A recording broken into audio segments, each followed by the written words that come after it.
the avoidance of doubt, the Simple Side does not provide investment, tax, or legal advice. As with any asset, the value of any asset class can go up or down, and there can be substantial risk that you lose your money buying, selling, holding, or investing in any asset. You should carefully consider whether trading or holding assets is suitable for you in light of your financial condition. All right, everybody, welcome back to another portfolio update from the Simple Side. Sorry this one is coming at you so late, so deep into the week, even though it's only Tuesday. Usually I try to get these out over the weekend, but we're going to talk about all our portfolios and their performances. Let's get into it right now.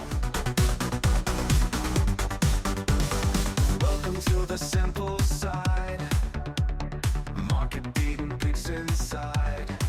There's no jargon and no time to waste. Join the Simple Side and end up in first place. All right, like I said, these updates, these performance results are coming out somewhat late. So I am going to try to just, quickly run through all the portfolios individually, and then we'll just finish it off like that, just so you have a quick update on what I'm thinking about in all the portfolios that I'm managing, and you can decide whether or not you want to adjust or allocate capital in between or across any of these portfolios. We'll start off, as always, with the alternatively managed portfolios that I have. These are the two portfolios that aren't specifically the Simple Side related, but are in other ways, shape, or form portfolios that I'm managing on Autopilot. The first one, of course, is the Perplexity Finance portfolio, which is what we're going to start with here. I think the last time we spoke, year to date, the portfolio was up something like 28%. I'm looking at my pilot dashboard and Autopilot. I'm seeing year to date aggregate performance is now 33.81%. So very impressive performance there. Very happy with that. It looks like our total assets under management on this portfolio is now $819,000, which is great. And of course, the S&P 500 over the same period of time only averaging an 8.96% return. So outperforming that by over 20%, which is very impressive in this portfolio. We're heavily weighted in basically no stocks in this portfolio. Our allocation percentages across all of our top holdings are less than 10%.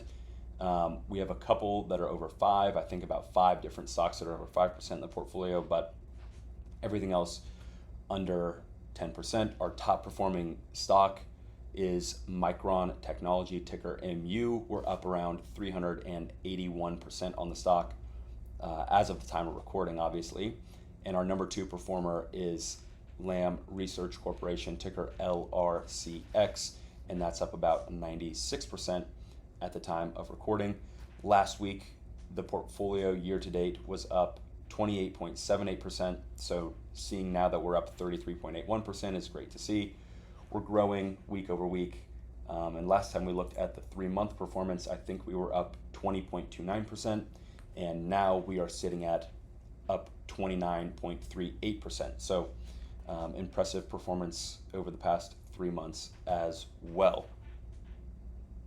And the next actively managed alternative portfolio that we have is the InsiderEdges.com portfolio. I just made a bunch of adjustments in this portfolio based on some new changes that the Insider Edges team made on their website, some new premium portfolios that they added and things of that nature. For some reason on my Autopilot dashboard, I can't get the year-to-date returns pulled up.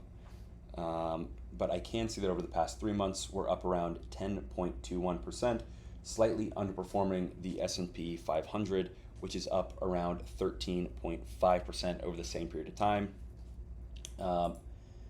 And it looks like we're sort of underperforming on this portfolio the past month, week. And so overall underperformance from this portfolio. I'm trying to pull up what the year-to-date returns are. I don't know why I can't get that pulled up. Not a big deal. In this portfolio, our top position is also Micron Technology, ticker MU. Allocation here is about 17% in the portfolio. And since I just adjusted all these picks yesterday, and this morning we're seeing a bit of a sell-off in the market, I'm showing down about 8% on that Micron position. Our second largest position is Amazon, ticker AMZN. Allocation here is about 7.72%. And it looks like we are down 3.9% on that position. Of course, again, entered into yesterday. So down on a couple of those positions on a market sell-off, but as always, expecting performance to come as those picks kind of start to play out. All right, and now we're going to take a look at the flagship fund, which is our, I guess, primary investment vehicle. This is where a majority of my money goes into, and how I've been investing since 2020. So if we take a look here, it looks like year to date, I'm showing on the Autopilot dashboard. And again, this is client aggregate performance. So out of everybody that's invested in the portfolio, the average return across all of those people is this number. So this might not be exactly indicative of your performance, but overall, this is what the portfolio is averaging. We're up 13.57% on the year. Of course, that is above the S&P 500, which again is at 8.96%. So very happy to see that, especially when you go back and look at late March when we were down 14.53%, and the S&P 500 was outperforming us quite well at that period of time, down only 7.49%. So we were extremely down, and this is when software stocks were selling off. We were heavily indexed in software, and we've seen just a great resurgence from the portfolio there, now outperforming the S&P 500. So very happy with how that looks. If I go through and look at our holdings, our top holding, ASML, is 13.65% of the portfolio.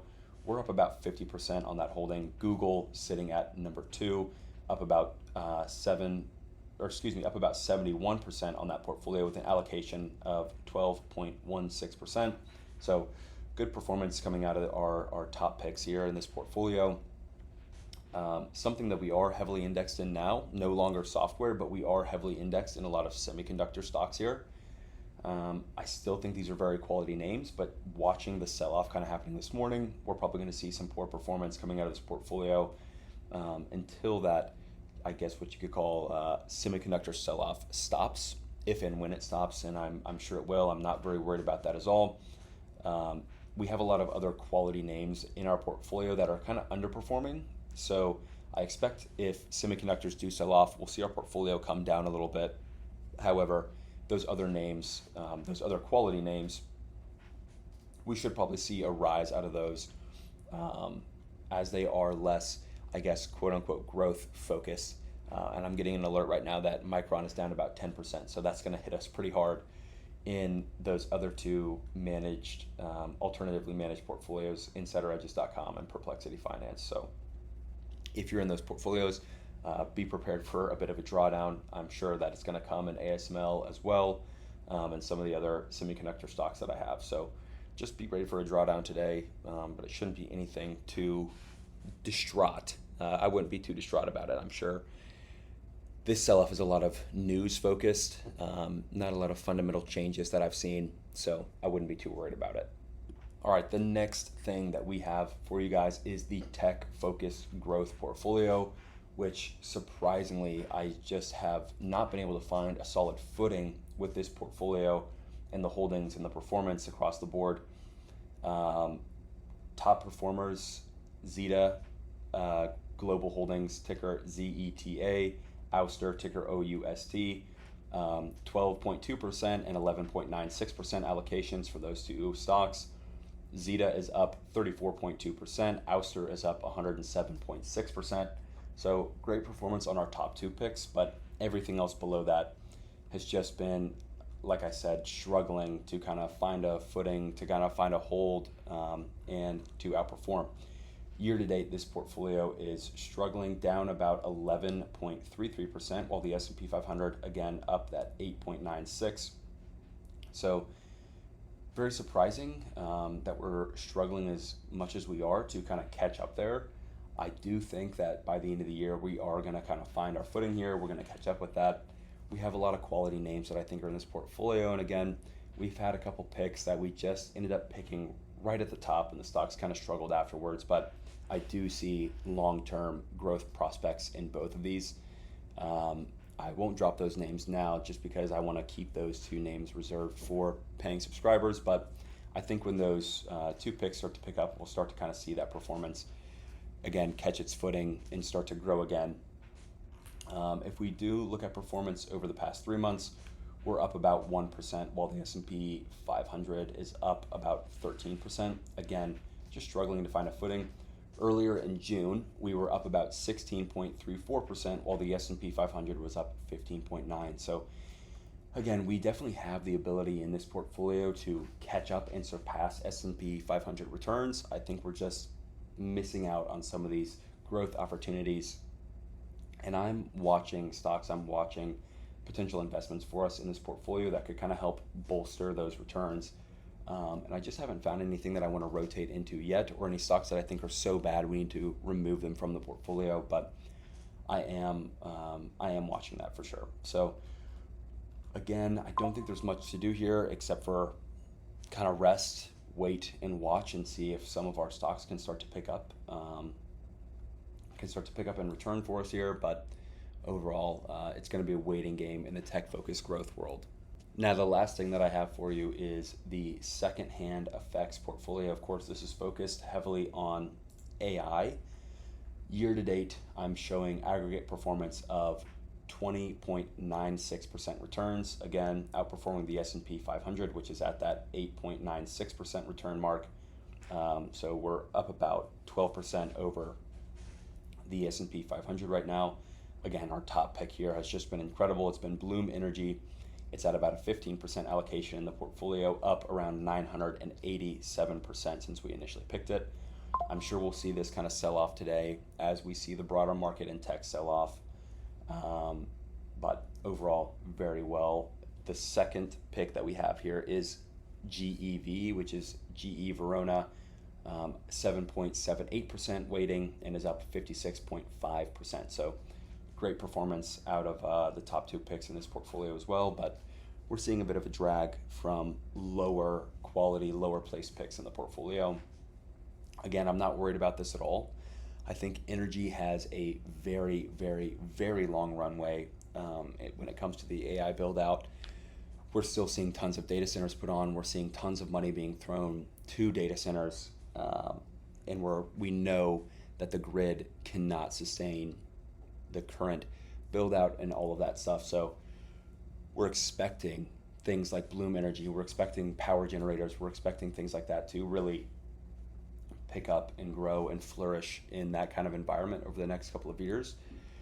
And so really we're looking at long-term plays here, and we do and are expecting these to pan out and perform even better over the next 1, 2, 3, 4 years. So great performance across the board. I think we're probably online with the S&P 500. No crazy outperformance in aggregate across all the portfolios, but no crazy underperformance either. Individual portfolios, of course, are kind of outperforming in some aspects across the board, but in general, I think we're pretty well positioned for growth. And I think when we see sell-offs like what is probably going to come today and maybe this week, I think we're well positioned to kind of weather those pretty well, just to kind of sit through, feel them out, and not see massive drawdowns in the portfolio. Of course, only time will tell what kind of performance we end up seeing. But in general, I feel very well positioned about our portfolios. I think drawdowns like this do present small buying opportunities if you are looking to allocate some capital. And in general, we're happy to sit where we're at. So I will be seeing you next week. That's all I had for this week. Just a quick update for you. If you have any questions, as always, just reach out to me and ask. I'm happy to answer any questions, and I'll be seeing you next week. We'll talk then.